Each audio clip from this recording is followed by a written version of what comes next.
Audio Jungle.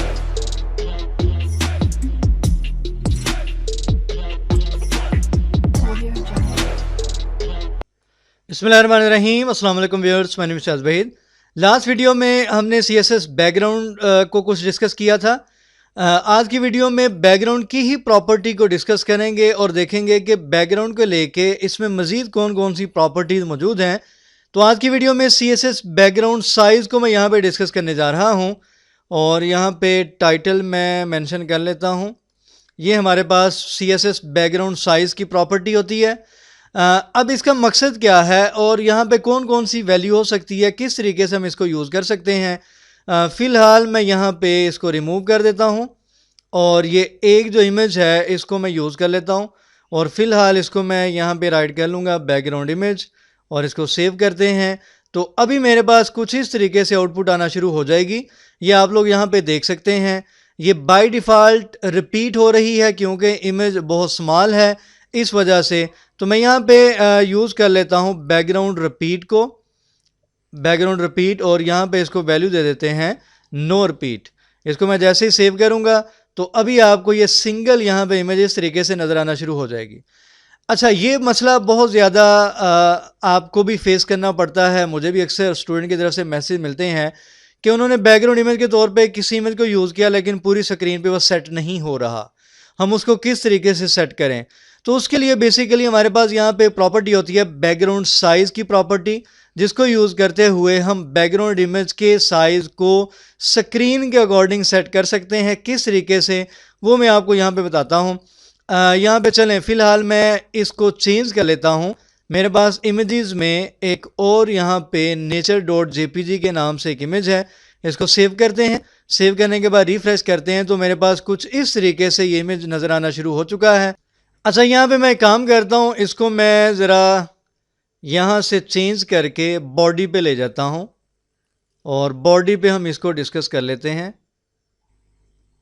और ये जो प्रॉपर्टीज़ हैं दोनों, इसको मैं यहाँ से रिमूव करता हूँ और यहाँ पे इसको पेस्ट करते हैं, इसको सेव करते हैं। तो फ़िलहाल हमारे पास कुछ इस तरीके से ये बैकग्राउंड इमेज नज़र आना शुरू हो जाएगा।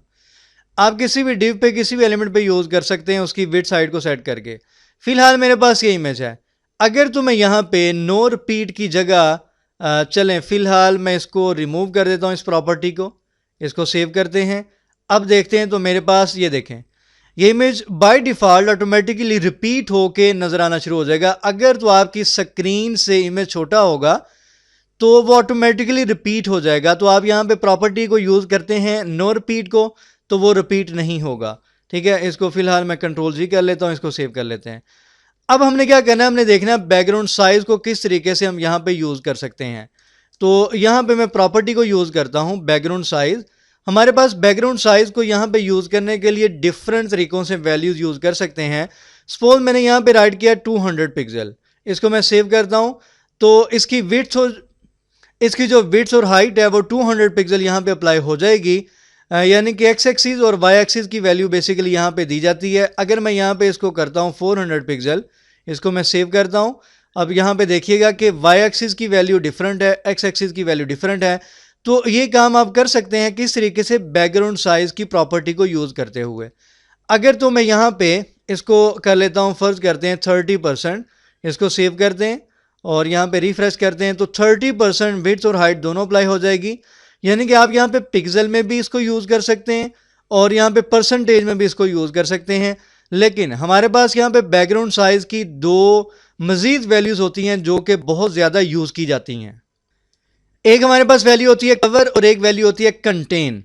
तो ये मसला अक्सर स्टूडेंट की तरफ से आता है कि मैं एक बैकग्राउंड इमेज यूज़ कर रहा हूँ लेकिन वो पूरी स्क्रीन को कवर नहीं कर रहा। तो उसके लिए आपने सिंपल क्या करना होता है, बैकग्राउंड साइज़ और इसकी वैल्यू आपने देनी है कवर। और इसको मैं जैसे ही सेव करूँगा तो आप लोग यहाँ पे देखेंगे कि जो कंप्लीट स्क्रीन है उसको इसने कवर कर लिया है। ठीक है, यानी कि आपकी जितनी भी स्क्रीन की रेजोल्यूशन होगी उसके अकॉर्डिंग आपका ये वाला जो इमेज है ये कवर कर लेगा। अगर तो मैं इसको यहाँ पे वैल्यू दे देता हूँ कंटेन की, इसको सेव करते हैं, ब्राउज़र में देखते हैं तो कुछ हमारे पास इस तरीके से ये इमेज आ जाएगा। बेसिकली कंटेन में क्या होता है, आपका जो इमेज है वो एक ख़ास हद तक अपनी विड्थ और हाइट को एडजस्ट करने की कोशिश करता है। आपने जितना कंटेंट यूज़ किया होगा उसके अकॉर्डिंग। मैं यहाँ पे ज़रा कंटेंट को थोड़ा सा इंक्रीज़ करता हूँ। मैंने यहाँ पे क्या किया, मैंने पैराग्राफ को मज़ीद यहाँ पे ऐड कर दिया, कुछ 2 से 3 लाइंस मैंने और ऐड की हैं। तो आप लोग यहाँ पे देखेंगे ऑटोमेटिकली जो इमेज है वो अपनी विड्थ और हाइट को एडजस्ट कर रहा है, यानी कि आपके कंटेंट के अकॉर्डिंग। तो कंटेंट में बेसिकली इस तरीके से आपका जो इमेज है कंटेंट को देखते हुए एडजस्ट करने की कोशिश करता है, जबकि जो हमारे पास कवर है जो कि बहुत ज़्यादा यूज़ होने वाली वैल्यू है, उसमें जो आपका इमेज होता है वो आपकी कंप्लीट स्क्रीन को इस तरीके से कवर कर लेता है। उम्मीद करता हूँ आपको इस कॉन्सेप्ट की समझ आ गई होगी। दूसरा ये होता है कि जो बैकग्राउंड इमेज का जब आप साइज सेट करते हैं तो आप इसकी पोजीशन को सेट कर सकते हैं कि आप कौन से वाला हिस्सा इस इमेज का दिखाना चाहते हैं, टॉप बॉटम लेफ्ट राइट किस तरीके से, तो आप उसको भी यहाँ पे एडजस्ट कर सकते हैं। बहरहाल इंशाल्लाह नेक्स्ट वीडियो में मिलेंगे और बैकग्राउंड की मज़ीद देखेंगे कौन कौन सी प्रॉपर्टीज़ यूज़ की जाती हैं। दुआ में याद रखा करें और चैनल जिन्होंने अभी तक सब्सक्राइब नहीं किया सब्सक्राइब करें। अल्लाह हाफ़िज़ नासिर।